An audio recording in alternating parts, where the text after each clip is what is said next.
I have to say, it's pretty hard to figure out which episode is the worst H3 podcast. Essentially, all these episodes are the same. Ethan pretends like he knows what he's talking about, he gets corrected, and then makes an ass of himself, followed up by boring conversations and discussions. Now, I haven't seen every single podcast, I've only gone back to see a couple, and before you H3 fanboys be like, well, you gotta see every single podcast when you're talking about. Yeah, no, I don't. If Ethan's so great and godly, then the couple episodes I've seen from him should have been enough. I think it's a fine representation. I'm not gonna watch 100 hours of Ethan not knowing what the fuck he's even talking about, so yeah, I think I have the right to talk about how shitty this podcast is, especially the episode we'll be focusing on today. And yeah, this one made me pretty uncomfortable. This episode was complete shit.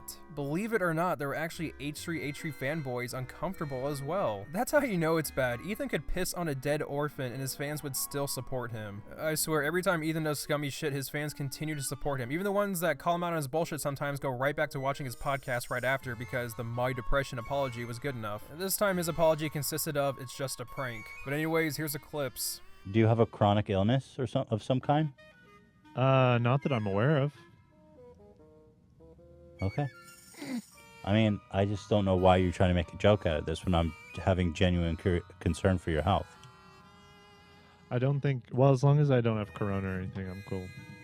I don't think it's got here yet, but you, by the sound of it, will be the first one to get it. Oh, I got it, baby. All right, Ian. I'm trying to include you in the show, but like. Oh, he's got a corona. Oh, what the fuck? Why you have a corona? Crack open a cold one, my man. Were you just waiting for this? You're starting to sound like a soundbite machine. Yeah. I appreciate that. Thank you. I'm trying to include you in the show, and I don't know if you're doing shtick or if you're trying to engage in a serious conversation. He's banging a little trolley. And I don't appreciate it. That's the best place to be. What am I doing? Why do you even talk to him? Like, I try to talk to him. I try to include him in the show. I like that dynamic here on the show is what makes it interesting for me. We got 3 guys back there, a bunch of characters, and the 2 of us in here. I'm trying to make the show interesting. I'm trying to enrich the dynamic. But Ian refuses to engage. Like, after all I've done for him, I gave him purpose, I gave him a job, I gave him a girlfriend, a love life, everything. I built him up to the man he is today. And I don't know what I do to deserve this disrespect. Like, I genuinely want to know how he is, and I'm getting shtick. I don't understand. What do you have to say about that? I'm not joking. I think I offer a good balance. I think I'm differentiating from the 2 comedians next to me over here. We're offering a good Turn off his mic. palette. I mean... All right, let's move on, because Ian's putting everyone to sleep. We talk about everything. I just did a whole... I mean... Everything. You guys will see at the copy read for Manscaped, I did a 7-minute monologue about how I nicked my shaft. But we have to move on, because he's slowing the show down. A little disrespectful. That's put mildly.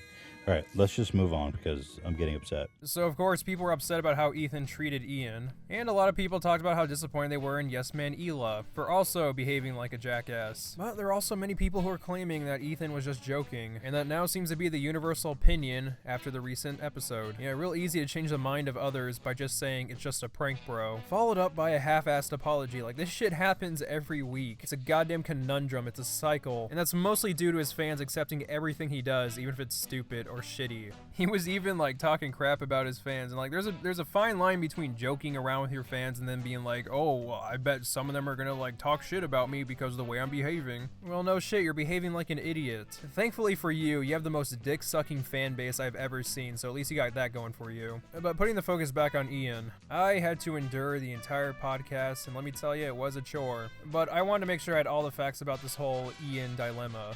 There are some segments where Ethan will say that, you know, he loves Ian, it was just a joke, all this stuff, we're just like poking fun at each other, and Ian even says that it was just a joke, don't attack Ethan, which doesn't really say much, because if I was in Ian's shoes, I wouldn't want to ridicule my boss in front of everyone and expose him. Yeah, I'd like to not be fired. On the other hand, Ethan does have a very dry sense of humor, he's very sarcastic. He'll say screwed up, cynical things in a very casual way in order to produce comedy, and I do that sometimes, so I get it. But let's say this is a joke. Let's say that Ethan being a dick towards Ian was just a huge joke. I'd like to ask the people who are defending this, Is this entertaining for you? Watching basically 15 minutes of a Meg Griffin joke? To me, it wasn't really fun watching someone just bully one person for a straight 15 minutes. There was no punchline, there wasn't really a joke in there. It was just him being a dick. So yeah, maybe his intentions were to just joke around, but it's not necessarily a good safety net because the execution was horrible. Especially when Ethan was like, oh, I built you up, I gave you a girlfriend, money, all this shit, you'd be nothing without me.